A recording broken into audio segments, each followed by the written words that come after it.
Baik, kita mulai kuliah kita hari ini. Bismillahirrahmanirrahim. Assalamualaikum warahmatullahi wabarakatuh. Waalaikumsalam warahmatullahi wabarakatuh. Sebelum kita mulai, nanti jam 10 kita break dulu ya, sekitar 10 sampai 15 menit.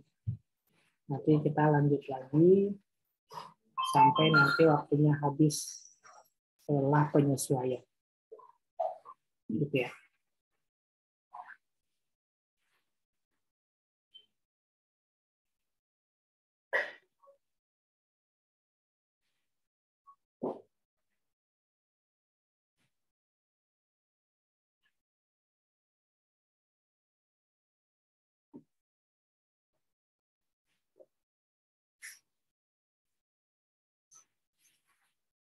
Nomor 1, silakan.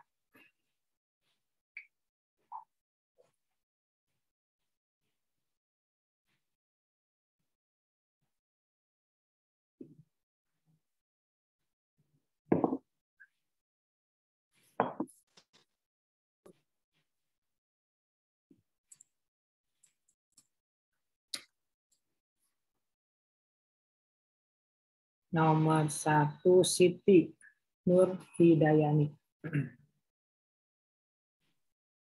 Nomor 1, jika ada warga negara Indonesia memiliki penghasilan di negara lain, maka Indonesia tidak akan mengenakan pajak kepada warga negara tersebut.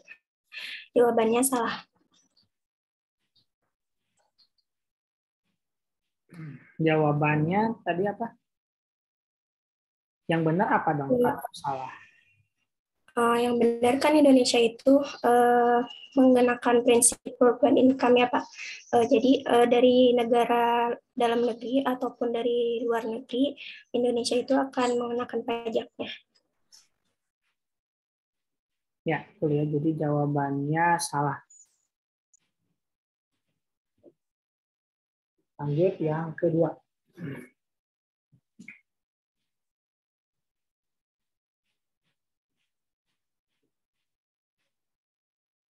Zahra.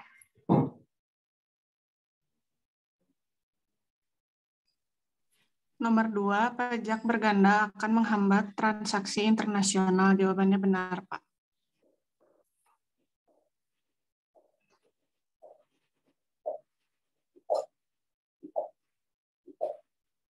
Nomor berikutnya, nomor 3.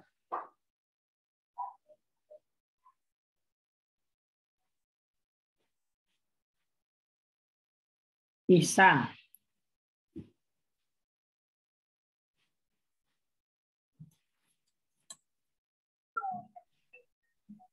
Pasal 24 UU PPH mengatur mengenai perlakuan kredit pajak atas pajak yang dibayar di dalam negeri.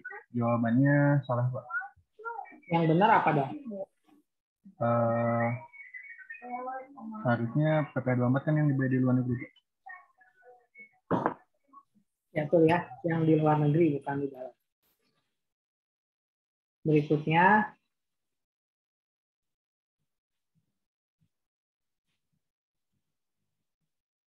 serem juga ya kalau notif sampai 99 plus gini. Untung bukan artis. Ersa. Ya, Pak. Nomor 4, P3B diperlukan agar tidak ada pengenaan pajak secara berganda terhadap penghasilan yang didapatkan. Ini benar. Jawabannya apa? Benar. Ya.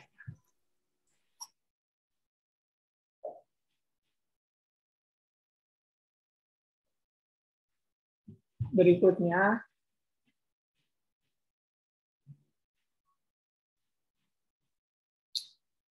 mana di garisannya?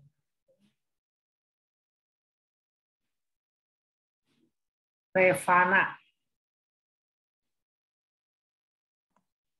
Nomor 5, aturan P3B akan dimenangkan meskipun bertentangan dengan Undang-Undang Penghasilan? Jawabannya benar, Pak. Ya.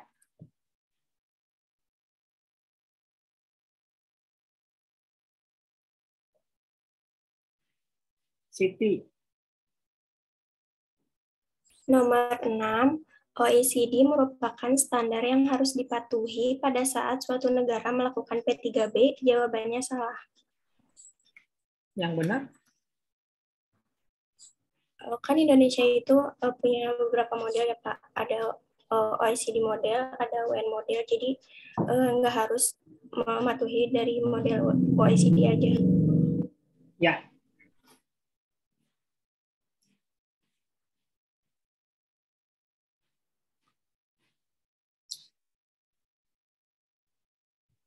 Mana ya?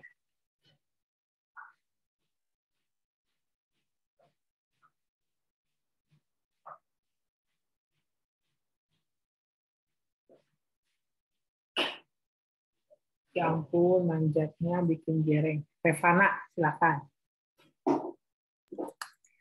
Nomor 7, subjek pajak tidak tercakup dalam P3B. Jawabannya itu salah. Harusnya itu tercakup, Pak. Ya.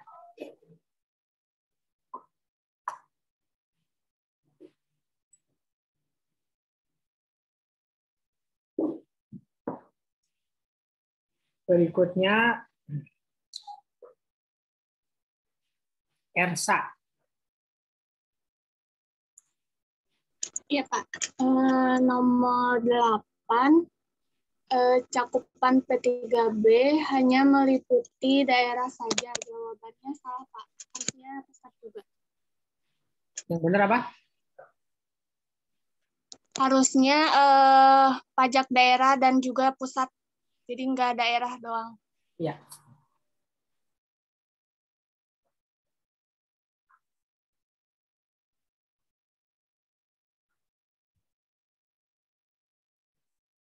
Nur Siti.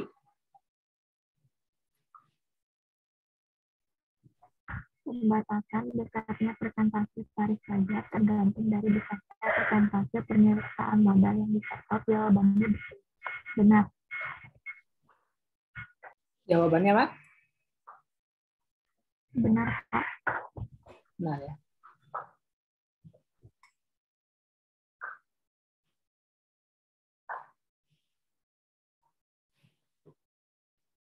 Berikutnya, nomor terakhir ya, Alia. Permintaan bantuan penagihan pajak antara pemerintah Indonesia dengan pemerintah negara mitra dilaksanakan oleh Direktorat Jenderal Pajak. Jawabannya benar. Jawabannya benar. Ya. Sekarang esainya ya. Jadi nanti dibaca dulu soalnya, baru kemudian dijawab. Ini ada 3 ya, nomor 1. Nomor 1A.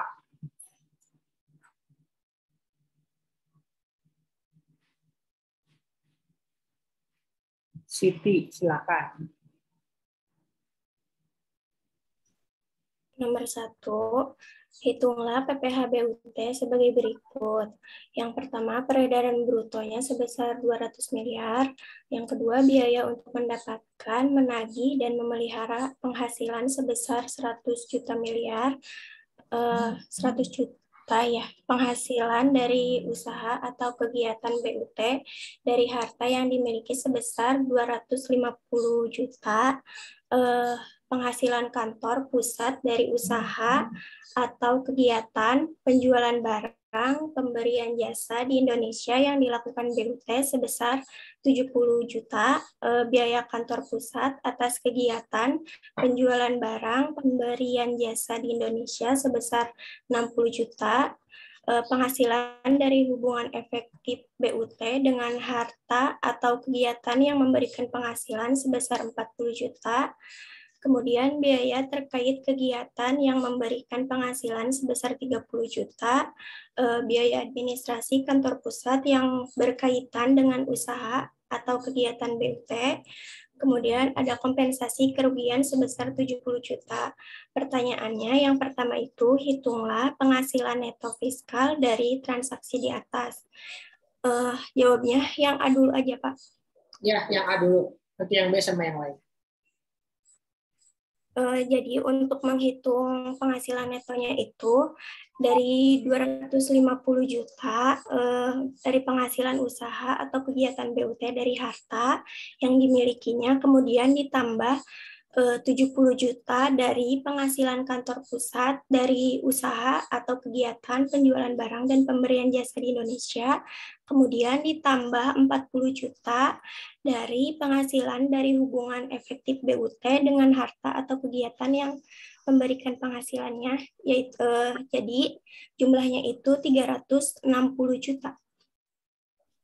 Oke, jadi yang pertama peredaran yang ditanyain itu adalah penghasilan neto fiskal. Penghasilan neto fiskal tentu yang diambil adalah penghasilan-penghasilan yang termasuk ke dalam penghasilan BUT. Untuk yang informasi pertama itu peredaran bruto sebesar 200 miliar. Nah, ini peredaran bruto untuk seluruh ya. Peredaran bruto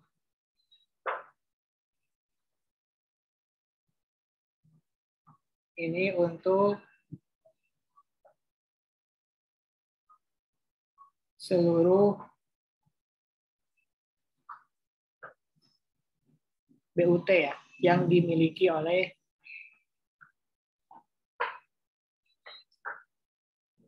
seluruh BUT yang dimiliki oleh suatu perusahaan di seluruh dunia. Seluruh penghasilan perusahaan di seluruh dunia. Jadi tidak termasuk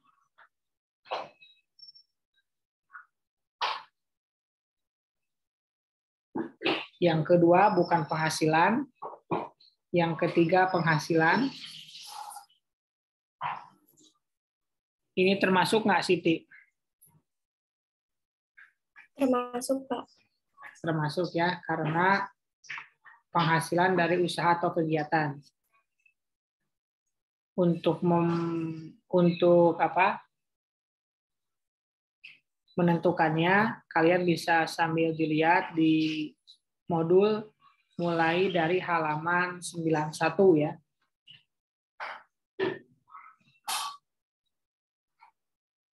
Halaman 91.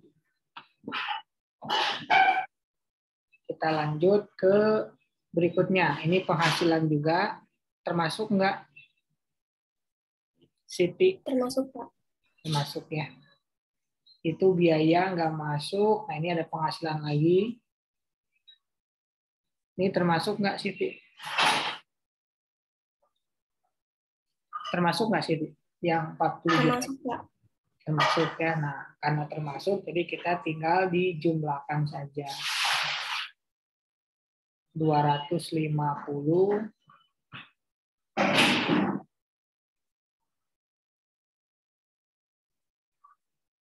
ditambah 70 juta ditambah 40 juta. Hasilnya berapa? 360 juta. Hasilnya 360 juta rupiah. Betul ya. Berikutnya yang 1B.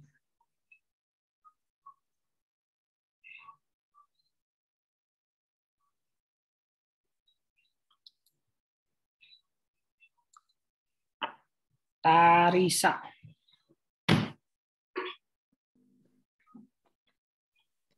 Berapa jumlah penghasilan kena pajak dari BUT di atas? Penghasilan atau fiskal yang dari Soal nomor 1, 360 juta, ditambah dikurangi biaya untuk mendapatkan, menagih, dan memelihara penghasilan 100 juta, biaya kantor pusat di Indonesia 60 juta, biaya terkait kegiatan yang memberikan penghasilan 30 juta, kompensasi kerugian 70 juta. Jadi penghasilan netto fiskal yang 360 juta itu dikurangi oleh biaya-biaya sehingga menghasilkan penghasilan kena pajak 100 juta. Nah, ini ada di halaman 96. Gimana cara ngitungnya untuk penghasilan kena pajaknya? 96 bukan 96 ya. Dimulai dari 92. Karena nanti dikurangi dulu dengan biaya yang boleh dibiayakan. 100 juta boleh dibiayakan nggak, Karisa? Ya, boleh, Pak. Pasti ya, karena ini dengan 3M. Ini boleh. Berikutnya yang 60 juta. Dikurangi juga, Pak. Ya. Ini biaya kantor pusat, boleh. Terus yang 30 juta, boleh nggak? Boleh, Pak. Ini juga boleh. Terus biaya administrasi kantor pusat. Boleh nggak ini? Boleh, Pak. Ini juga boleh ya. Cuman masalahnya angkanya nggak ada. Kalau angkanya ada, itu nggak dimasukin semua. Tapi nanti harus dimasukin dulu ke rumus.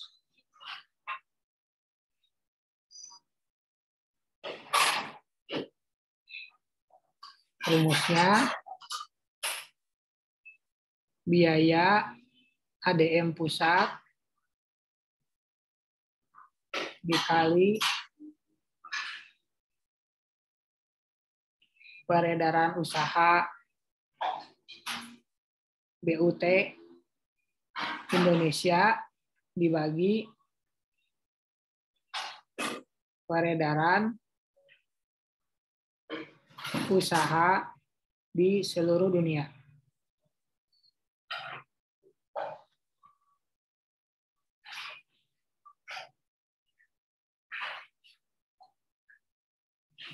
Nanti tinggal dimasukkan. Berikutnya, kompensasi Tarisa, boleh nggak?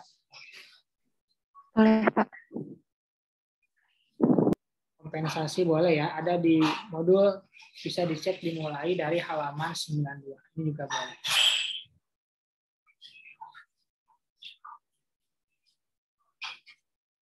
Kemudian, berapa penghasilan kena pajaknya? Ini si atas aja lah ya. 360 juta dikurangi berapa? 100 ya. 100 juta dikurangi 60 juta dikurangi 30 juta. Ada lagi? Dikurangi 70 juta. Hasilnya berapa? 100 juta. Hasilnya 100 juta. Nah, ini jawabannya untuk yang soal 1A. 1B. Untuk 1A-nya ini.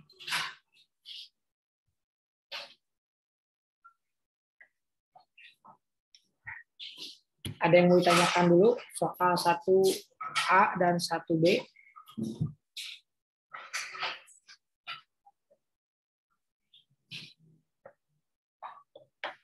Kalau nggak ada, kita lanjut ke 1C. 1C Nanda. C. Hitunglah PPh terutang, sisa laba, dan PPh pasal 26 ayat 4 atau branch profit tax dari BUT di atas. Yang pertama, karena BUT memakai tarif badan, jadi tarifnya 22%. PKP-nya 100 juta dari yang B tadi, jadi PPh terutangnya 22% dikali 100 juta sama dengan 22 juta. Sisa labanya 100 juta dikurangi 22 juta sama dengan 78 juta. Dikenai PPh tambahan, PPh pasal 26 ayat 4, 20% dikali 78 juta sama dengan 15.600.000. Jadi PPh-nya 22 juta ditambah 15.600.000 sama dengan 37.600.000. Oke, ini bisa dilihat di halaman 96.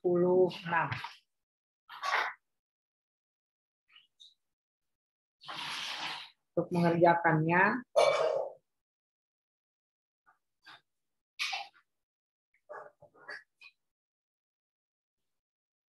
pertama kita hitung dulu PPh badannya, yaitu 100 juta dikali 22%. Berapa? 22 juta. Yang kedua, PPh BUT. Caranya 100 juta dikurangi 22 juta dikali 20%. Berapa? 15.600.000. 15.600.000. Jadi total PPh-nya berapa? 22 juta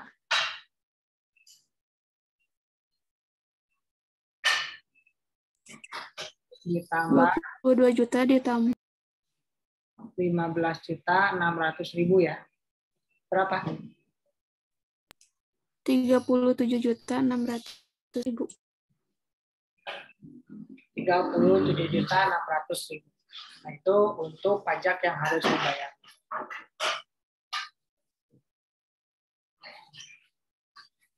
Silakan.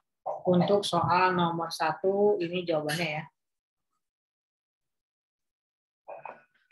Ini barangkali mau di potret dulu. Nanti kita tinggal bergaya kalau mau ya.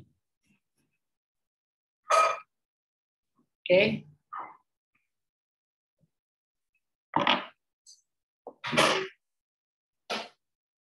Lanjut ke soal nomor 2. 2 mah cuma 1 ya. Ayu Amelia. Nomor 2. Lancelot merupakan suatu BUT di Indonesia dengan penghasilan kena pajak atau PKP sebesar 10 miliar. Memiliki laporan keuangan sebagai berikut. Sales 45 miliar, COGS 25 miliar, gross profit 20 miliar, expense 10 miliar, EBT 10 miliar. Pertanyaan, berapakah PPh yang harus dibayar BUT Lancelot berdasarkan PMK 14/KMK 03/2011? Apa yang akan terjadi sehubungan dengan perpajakan BUT tersebut? Jelaskan. Yang pertama, menghitung PPh terutang dengan tarif 22% dikali 10 miliar, yaitu 2.200.000.000. Kemudian menghitung laba setelah pajaknya 10 miliar dikurangi dengan 2.200.000.000 sama dengan 7.800.000.000. Kemudian branch profit tax-nya 20% dikali laba setelah pajaknya 7.800.000.000 sama dengan 1.560.000.000. Dan PPh yang harus dibayarnya yaitu 2.200.000.000 juta dikurangi 1.560.000.000 sama dengan 3.760.000.000. Oke, untuk soal yang nomor kedua, itu cara mengerjakannya sama ya dengan soal nomor 1, bahkan angkanya juga sama. Cuman beda tambahan 0 di belakangnya ada 3 ya. Karena kan EBT-nya 10 miliar. Sama ya. Kalau yang tadi 100 juta, ini 10 miliar. Jadi cara mengerjakannya sama. PPH-nya, jumlah PPH-nya berapa? PPH-nya 2.200.000.000. Ditambah PPH BUT? PPH BUT 1.560.000.000. Jadi totalnya? Bukannya dikurangi, Pak. Maksudnya dikurangi, kurangi apanya? Sebentar. Yang dikurangi itu pada saat menghitung PPH BUT.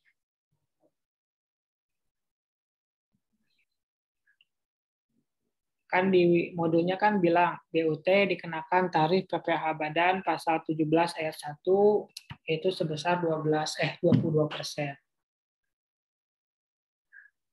Kemudian berdasarkan pasal 26 ayat 4 Undang-Undang PPH, atas penghasilan kena pajak sesudah dikurangi pajak dari suatu BUT akan dikenakan pajak tambahan sebesar 20%.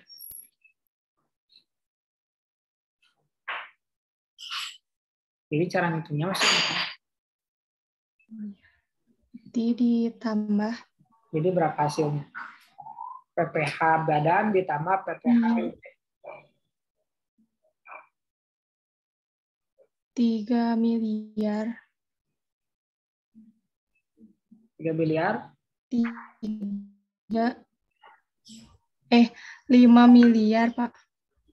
3 malah. 3 miliar 760 juta kali ya? Iya, 3 miliar 760. 2,2 ditambah. Ya. Sama kan dengan soal nomor 1, beda tambahan 0 aja. Iya, Pak.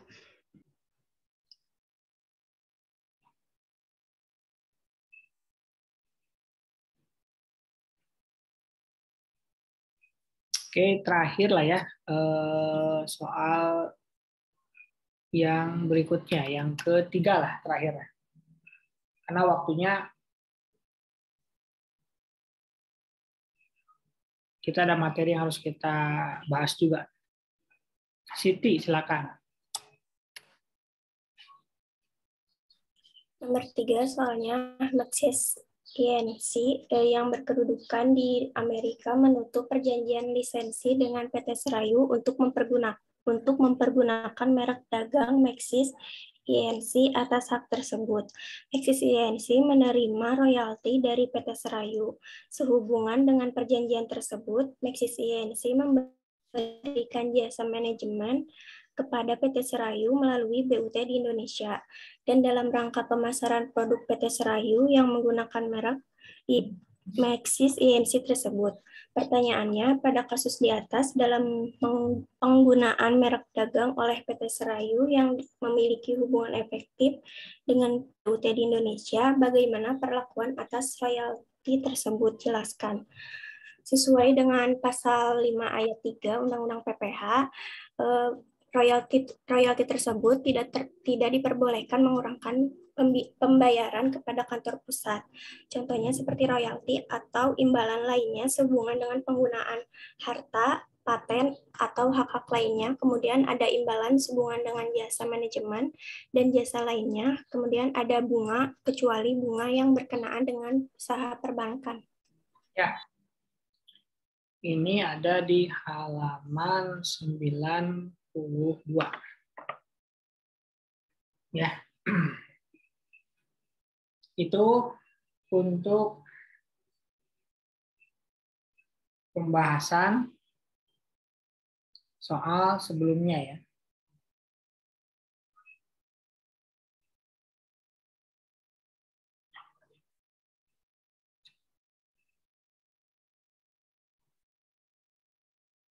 Sekarang kita lanjut ke materi berikutnya tentang tax treaty.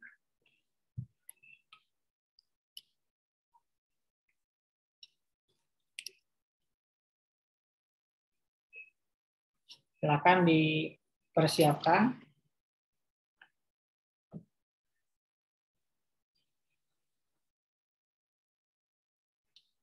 Materinya dan juga tax treaty yang diminta.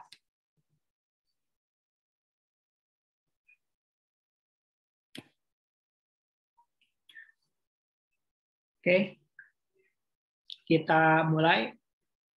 Saya nggak jadi ya, jam 10 keluarnya. Jadi kita sesuai dengan jadwal.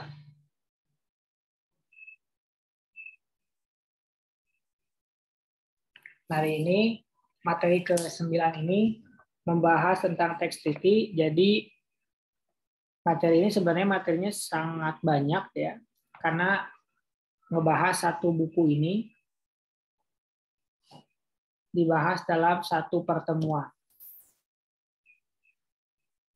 Jadi karena kelas ini sangat cerdas, ya, buku yang cuma berjumlah 218 halaman ini dibahas dalam waktu kurang dari 1 jam. Jadi pilihannya antara dua. Saya jelasin rinci, tapi waktunya nggak cukup. Atau saya jelasin umum, tapi kalian bingung. Nah, saya pilih yang kedua. Saya jelasinnya global, kalian yang bingung. Begitu ya. Karena mahasiswa makan harus belajar sendiri ya. Oke, sekarang kita mulai. Tolong disiapkan safety bell-nya, akan agak ngebut dikit. Pertama tentang penghindaran pajak berganda secara bilateral. Kenapa harus dihindari? Jawabannya karena pajak berganda itu merugikan. Merugikan siapa? Yang pertama, merugikan wajib pajak.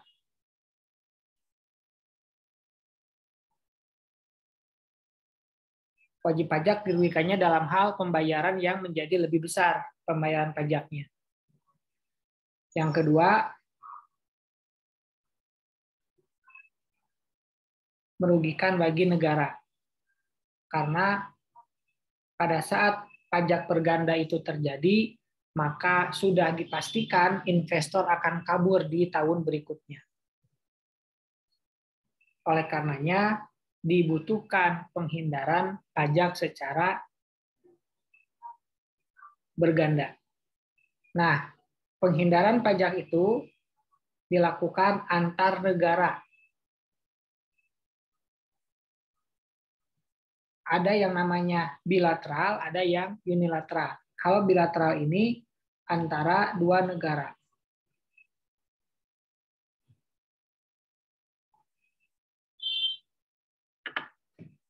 Jadi kesepakatan antara dua negara agar tidak terjadi pajak berganda. Di sini ada contoh Tuan Salim. Dia orang Indonesia. Kemudian dia punya penghasilan yang berasal di Singapura. kita tahu hampir semua negara, atau kita bisa katakan semua negara, itu menerapkan prinsip worldwide income. Pajak dikenakan atas penghasilan yang berasal dari dalam maupun luar negeri. Kalau dua negara tersebut menerapkan hal tersebut, maka dua-duanya akan mengenakan pajak. Itu merugikan tuan salin. Di Indonesia sendiri, pengenaan pajak berganda ini juga tidak boleh. Makanya ada yang namanya Undang-Undang PPH terdapat di pasal 24 yang mengatur tentang kredit pajak yang kita bayar pajaknya di luar negeri bisa dibawa ke Indonesia. Tapi ternyata PPH pasal 24 itu pun masih belum efektif. Kita kasih ilustrasi. Ini contoh penghitungan PPH 24. Misalkan penghasilan dalam negerinya 100. Kemudian penghasilan luar negerinya 50. Jadi totalnya 150. Kemudian perhitungan berikutnya adalah menghitung PPH terutang. 150 dikali 22%. Sama dengan berapa? 33 kalau nggak salah ya. 33 ya. Sama dengan 33. Kemudian kita menghitung KPLN, kredit pajak luar negeri maksimal. Caranya 50 dibagi 150 dikali 33. Hasilnya 11. Kemudian pajak yang dibayar di luar negeri. Misalkan tarifnya 20 atau 30% aja ya, misalkan.